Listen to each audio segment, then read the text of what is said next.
Chairperson, Excellencies and distinguished participants, ladies and gentlemen,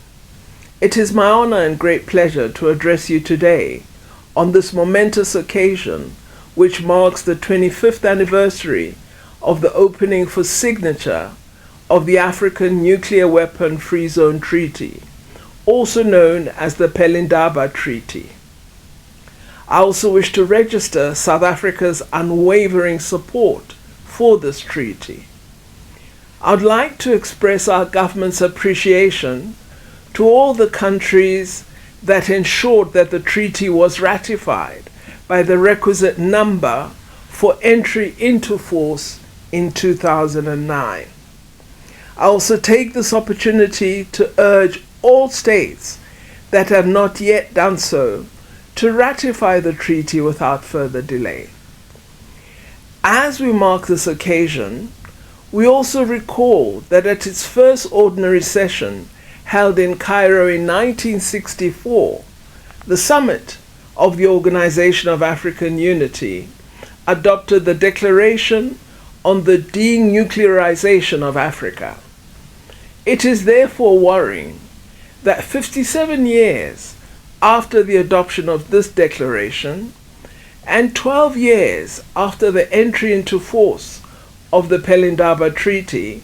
there remain reservations or unilateral interpretations from some nuclear weapon states and other parties which are de jure or de facto in control of territories situated within the zone, thus affecting the status of the African denuclearized zone. South Africa, therefore, urges ratification by all relevant states of the relevant protocols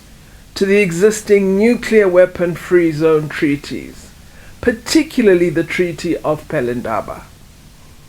Nuclear weapon states that have signed or ratified any of the relevant protocols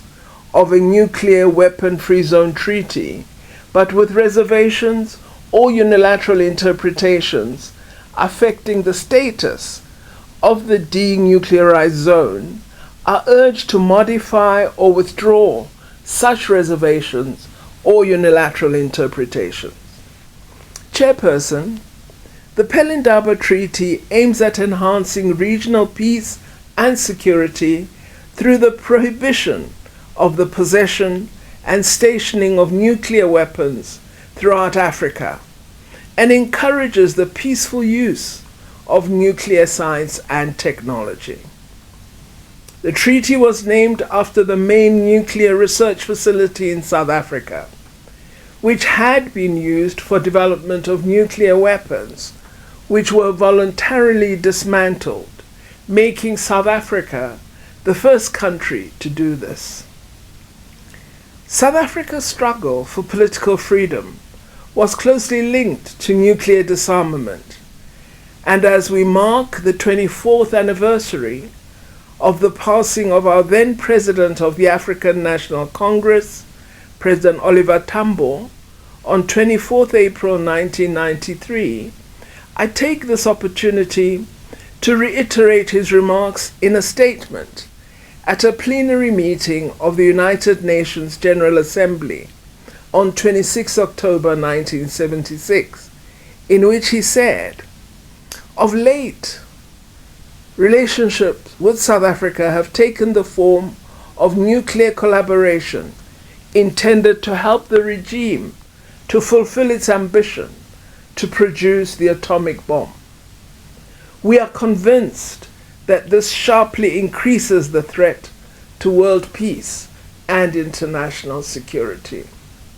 Through this statement, President Oliver Tambo indicated the ANC's objection to such use of nuclear technology. As we endeavor to silence the guns, we are encouraged by achievements such as the Pelindaba Treaty